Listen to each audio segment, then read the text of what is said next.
Soy la doctora María Martínez y vamos a hablar acerca del síndrome de túnel carpiano. Primero debemos saber qué es el síndrome del túnel carpiano, la cual es una condición en la que se comprime un nervio que atraviesa el túnel fibroso ubicado en la muñeca. El síndrome del túnel carpiano es la neuropatía más común del nervio mediano, representando aproximadamente el 90% de los casos de neuropatía en la población adulta. Anatómicamente, el túnel carpiano se encuentra ubicado en la muñeca y es una zona anatómica cuyo límite dorsal es la primera hilera del carpo, con los ligamentos carpianos palmares extrínsecos. A nivel volar, está cerrado por el ligamento anular del carpo, que salta desde el tubérculo del escafoides y la cresta del trapecio hasta el hueso pisiforme y la apófisis unciforme del hueso ganchoso.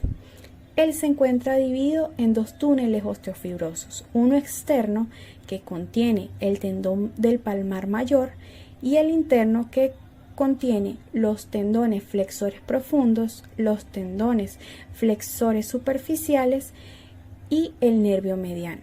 En cuanto a la epidemiología del síndrome de túnel carpiano, sabemos que afecta del 3 al 6% de la población adulta en general, resultando ser así el síndrome canalicular más frecuente, representando un 90% de los casos, y la neuropatía por atrapamiento más frecuente de la extremidad superior, afectando un 10% de los casos. La prevalencia de este síndrome es de 0,6% en hombres y de 5,8% en las mujeres, cuyo ratio es de 3,1 en las edades tempranas y va incrementando exponencialmente hasta llegar a niveles de 10:1, favoreciendo la aparición en las mujeres. Asimismo, es una patología más común entre los 40 y los 60 años de edad. Y se puede resaltar un dato importante, que es que de 5 sujetos que posean esta patología, solo uno de ellos presentará sintomatología.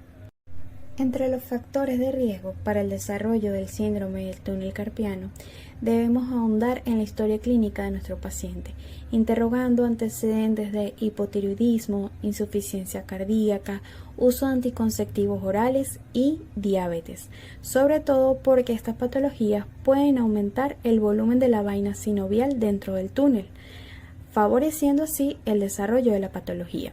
Asimismo, debemos interrogar antecedentes traumatológicos, como lo es fracturas, artrosis de muñeca, gangliones o tenosinovitis. Asimismo, debemos evaluar las deformidades traumáticas o degenerativas que puedan presentar los pacientes.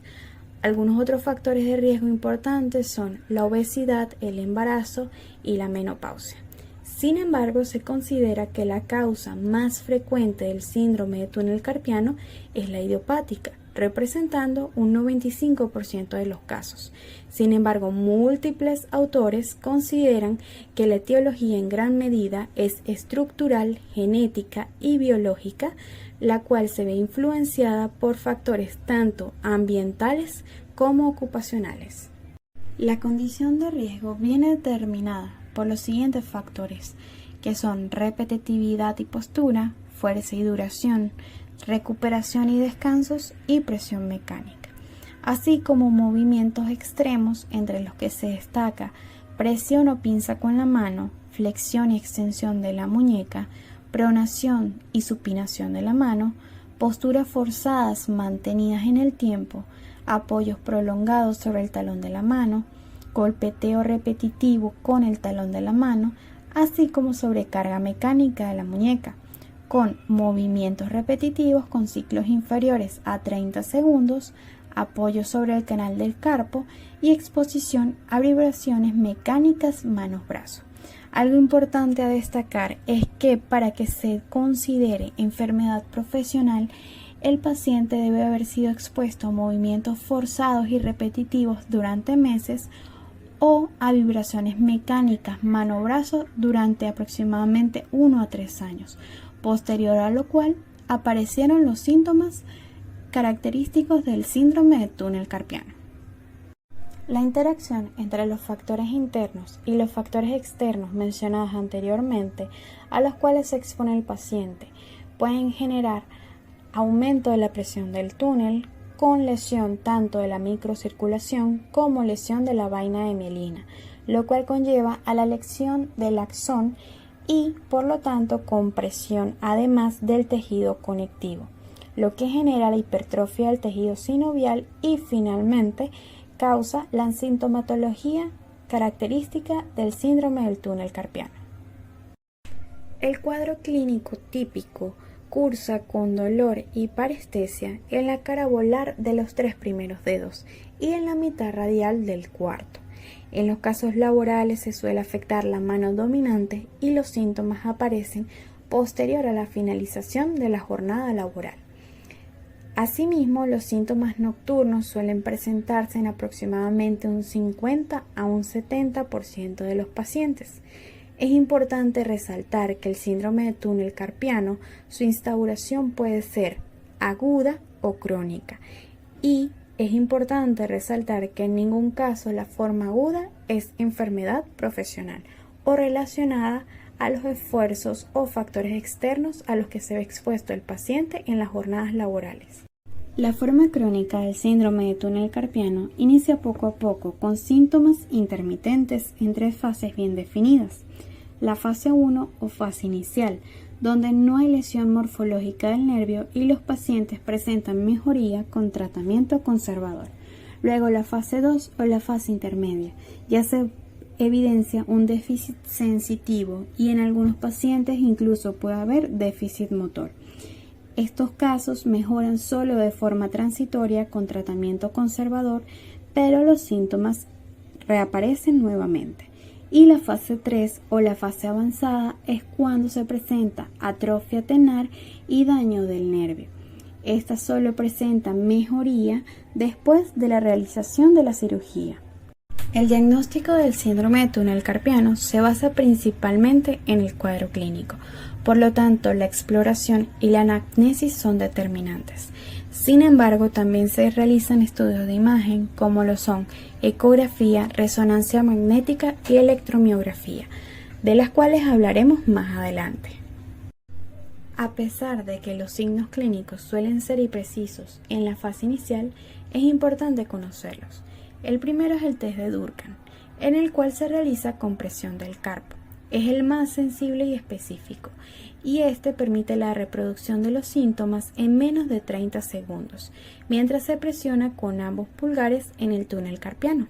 También tenemos el test de Fallen, en el cual al afrontar el dorso de ambas manos y dejar caer lo posible los codos sin alterar, claro, el contacto entre las manos, se permite estrechar el canal del carpo y en los casos positivos se reproducen los síntomas en menos de 1 minuto.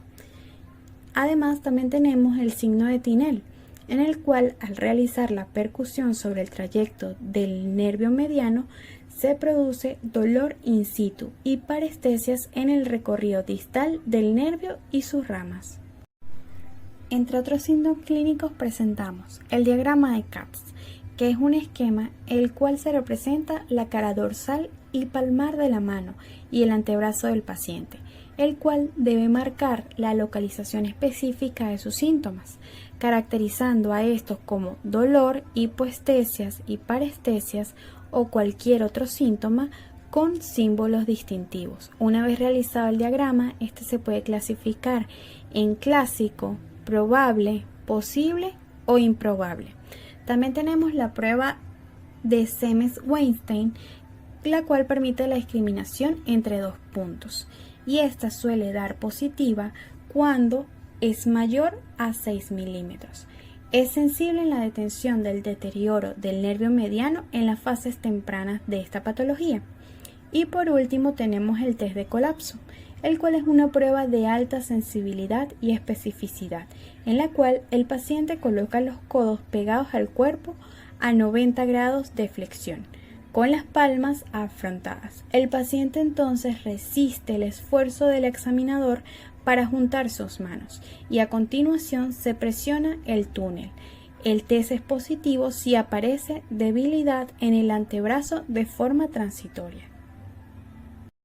Para complementar el diagnóstico de síndrome de túnel carpiano, se pueden realizar estudios de imagen, entre los cuales destacan la ecografía, en la cual son hallazgos positivos el área transversal del nervio mayor a 10,8 milímetros cuadrados, engrosamiento del ligamento anular por encima de 1,1 milímetros y altura del túnel del carpo menor a 12,5 milímetros.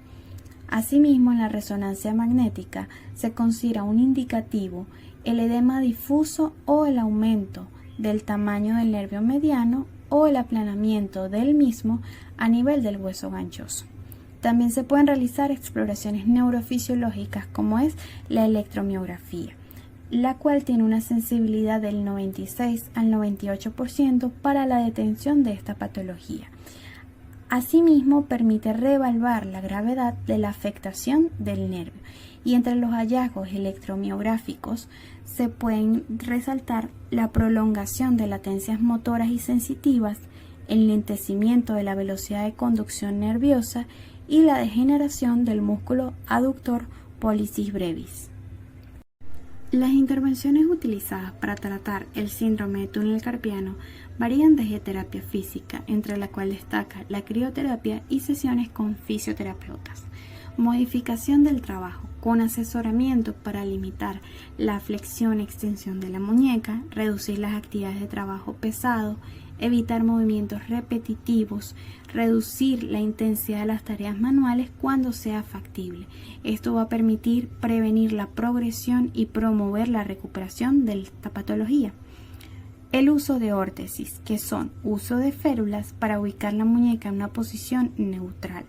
Esto debe llevarse por aproximadamente entre 4 a 12 semanas y debe usarse solamente en la noche y en casos graves debe usarse también durante el día siempre y cuando la ocupación lo permita. Asimismo, podemos realizar inyecciones de corticoides, entre las cuales destaca el uso de la metilprednisolona y la triamcinolona, con una dosis máxima de 3 inyecciones, con descansos de 2 a 3 meses entre estas inyecciones. Sin embargo, este tratamiento solo va a disminuir los síntomas. Finalmente, el tratamiento quirúrgico es el más importante y hay varias técnicas, entre las cuales destaca la clásica liberación abierta, la liberación endoscópica y la liberación percutánea guiada por ecografía. Sin embargo, la cirugía preferida siempre será la liberación abierta. Con esto finalizamos este breve resumen acerca del síndrome de túnel carpiano.